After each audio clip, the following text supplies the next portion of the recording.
Amici di Res Bellica, oggi vi parleremo della cavalleria numida, una cavalleria del mondo antico piuttosto particolare e molto interessante proprio per le sue peculiarità sia nell'armamento che nelle tecniche di combattimento. Ce ne parlerà anche il collega Joel Canestrelli, archeologo e storico con all'attivo diverse pubblicazioni sulla storia militare dell'antichità e in specifico sul periodo delle guerre puniche, che forse molti di voi già conosceranno per il suo canale YouTube Europa Antiqua. I Numidi erano un popolo che abitava nell'Africa nord-occidentale e che condivideva con i Mauri le regioni degli odierni stati dell'Algeria e del Marocco. Numidi e Mauri erano probabilmente gli antenati degli odierni Berberi e così come i Berberi in epoca medievale contemporanea sono ricordati per essere dei cavalieri particolarmente abili, altrettanto erano Mauri e Numidi.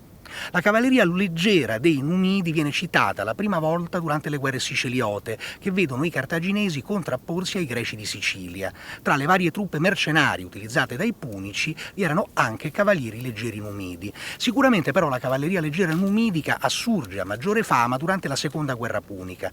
Molte delle vittorie di Annibale infatti sono da imputare ad un utilizzo sapiente della cavalleria in generale e di quella numidica in particolare. Ad esempio la battaglia del lago Trasimeno, durante la quale la cavalleria numidica, mescolata ai frombolieri delle Baleari e ai loncoforoi libici, getta direttamente nelle acque del lago la colonna romana in marcia. Oppure, più banalmente, la famosa battaglia di Canne, durante la quale la cavalleria numidica riesce a trattenere con i suoi volteggi la cavalleria ausiliaria dei soci italici dei romani, abbastanza da far sopraggiungere alle sue spalle la restante cavalleria cartaginese composta da iberici e galli.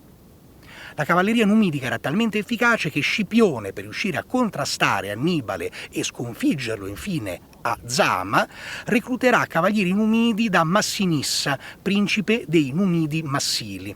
Da questo momento in poi la cavalleria numidica verrà utilizzata come cavalleria ausiliaria leggera dai romani sia in età repubblicana sia in età imperiale. Ad esempio sappiamo che Cesare utilizza cavalieri ausiliari numidi durante la sua conquista della Gallia Transalpina e che Traiano utilizza una cavalleria ausiliaria nordafricana, in questo caso probabilmente Maura, durante la sua campagna di conquista della Dacia. La cavalleria numida è una cavalleria leggera che ha tra le sue principali armi proprio la maneggevolezza, la manovrabilità e la velocità. Quindi, come si riflette anche nell'armamento, una cavalleria leggera non è dotata di grandi armamenti protettivi. L'unico armamento protettivo infatti è costituito dallo scudo. Questo scudo circolare, rotondo, ci raccontano le fonti che veniva realizzato in pelle di elefante o di struzzo. Nell'antichità sia l'elefante che lo struzzo erano ancora presenti in Nord Africa. Naturalmente si tratta di pelli molto robuste che messe in tensione ed essiccate al sole diventavano estremamente dure e resistenti, con una tecnica ancora utilizzata in Africa orientale nel XX secolo. La nostra ricostruzione è stata realizzata con del cuoio crudo, cioè del cuoio non conciato, però di uno spessore estremamente più sottile di quello africano, e quindi è stata rinforzata con un ulteriore strato di cuoio conciato. Il cuoio crudo, una volta indurito col calore, diventa estremamente duro e resistente, però ha necessità anche di un certo spessore per non essere più flessibile. L'abbiamo ricostruito con un'unica impugnatura che può essere utilizzata sia come impugnatura, appunto impugnandola con la mano, che come imbracciatura per poterla utilizzare mentre si tengono i giavellotti. L'armamento offensivo è ridotto a un fascio di giavellotti, armi da lancio, che sono appunto parte della tecnica di combattimento di una cavalleria leggera, che non è destinata a entrare a stretto contatto con il nemico. Nel nostro caso abbiamo ricostruito dei giavellotti leggermente più grandi come dimensioni e in effetti si capisce che la sottigliezza dell'asta è essenziale per poter mantenere il fascio di giavellotti in mano agevolmente.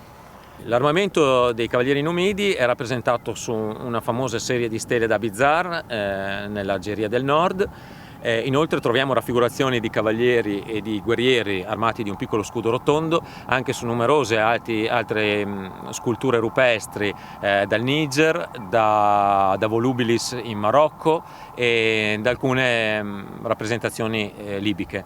E tutte queste ci raffigurano appunto uno scudo rotondo, l'utilizzo dei giavellotti, e questi guerrieri spesso presentano i baffi e una barba appuntita sul mento. L'abbigliamento, come ci raccontano le fonti e le raffigurazioni, è estremamente essenziale. È costituito esclusivamente da una tunica molto semplice, senza cintura, senza nessun accessorio.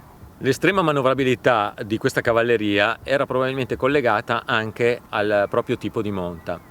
Effettivamente è una monta molto particolare che veniva evidenziata spesso dalle fonti antiche che ne parlano diffusamente. I cavalieri numidi infatti montavano senza nessun altro finimento che non una corda legata attorno al collo del cavallo.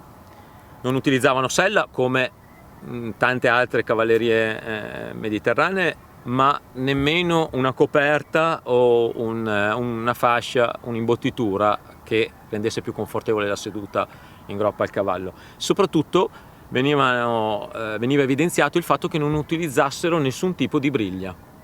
Le fonti citano anche l'utilizzo di una bacchetta per dirigere il cavallo, come infatti vedremo si può utilizzare in qualunque tipo di monta, ed è effettivamente un uso molto simile a quello del frustino da equitazione che tuttora si utilizza.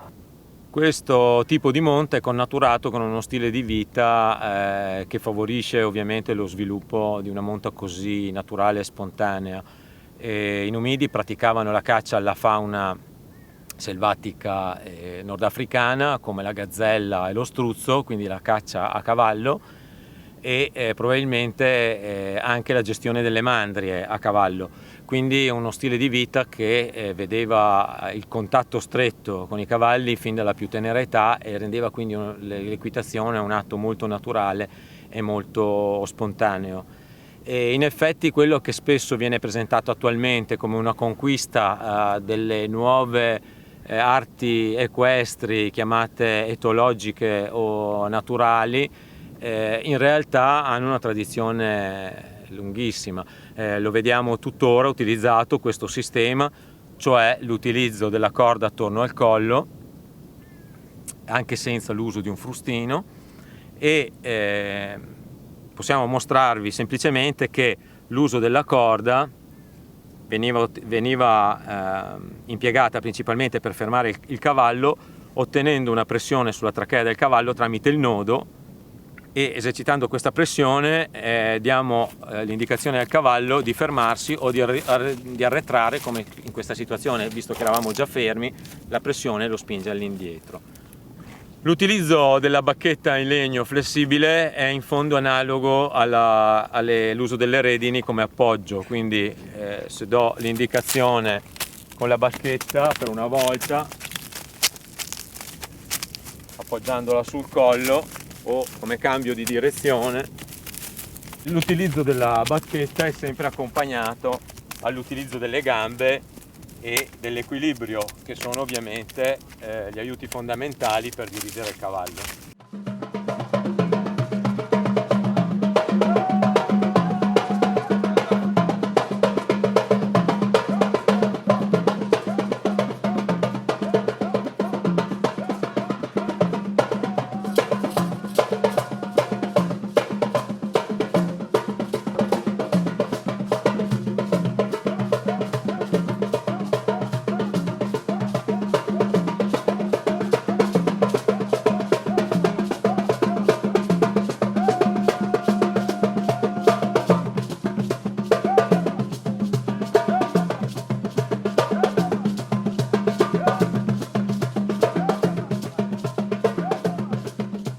I cavalli della cavalleria numida erano i progenitori degli attuali cavalli berberi. Si tratta di cavalli molto rustici, molto resistenti alle fatiche, alle privazioni, molto spartani anche nelle esigenze di foraggio e di abbeveraggio.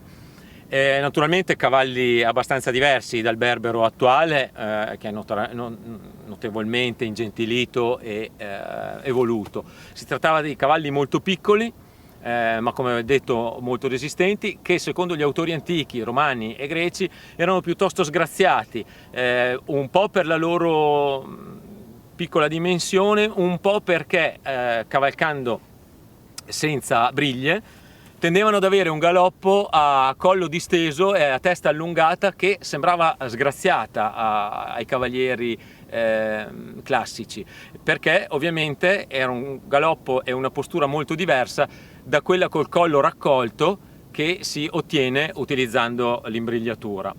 Per un approfondimento su questo tema potreste consultare il volume Roma contro Cartagine, volume 1, trovate il link nella descrizione, e riparleremo di cavalleria anche nei prossimi video. Per il momento, alla prossima!